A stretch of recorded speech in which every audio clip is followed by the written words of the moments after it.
There was a time when British Olympic medal winners became household names because there were so few of them. But the 67 medals at this year's Games in Rio and 147 at the Paralympics meant that the GB medalist reception at Buckingham Palace was a crowded and happy event. Throughout the Commonwealth, there were equally joyful celebrations. Grenada, the Bahamas, Jamaica, and New Zealand won more medals per head of population than any other countries. Many of this year's winners spoke of being inspired by athletes of previous generations.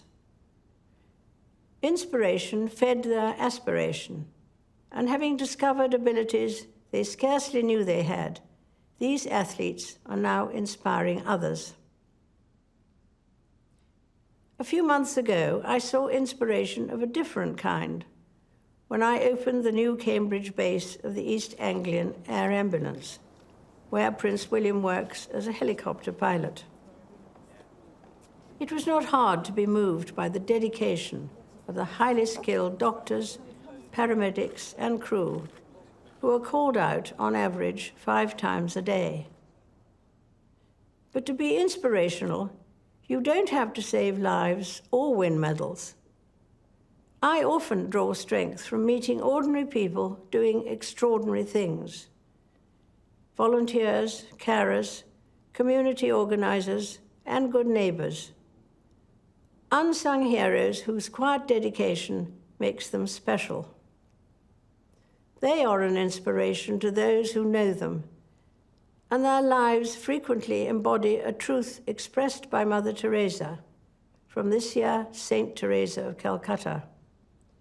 She once said, "Not all of us can do great things, but we can do small things with great love."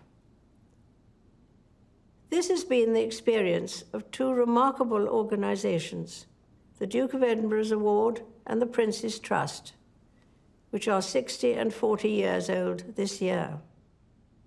These started as small initiatives, but have grown beyond any expectations and continue to transform young people's lives.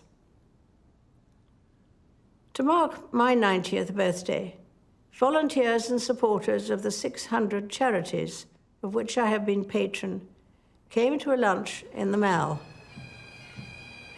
Many of these organizations are modest in size, but inspire me with the work they do. From giving friendship and support to our veterans, the elderly or the bereaved, to championing music and dance, providing animal welfare, or protecting our fields and forests. Their selfless devotion and generosity of spirit is an example to us all. When people face a challenge, they sometimes talk about taking a deep breath to find courage or strength. In fact, the word inspire literally means to breathe in. But even with the inspiration of others, it's understandable that we sometimes think the world's problems are so big that we can do little to help. On our own, we cannot end wars or wipe out injustice.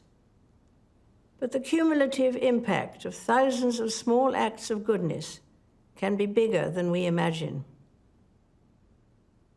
At Christmas, our attention is drawn to the birth of a baby some 2,000 years ago. It was the humblest of beginnings, and his parents, Joseph and Mary, did not think they were important. Jesus Christ lived obscurely for most of his life and never traveled far. He was maligned and rejected by many, though he had done no wrong. And yet billions of people now follow his teaching and find in him the guiding light for their lives. I am one of them because Christ's example helps me see the value of doing small things with great love, whoever does them, and whatever they themselves believe. The message of Christmas reminds us that inspiration is a gift to be given as well as received, and that love begins small but always grows. I wish you all a very happy Christmas.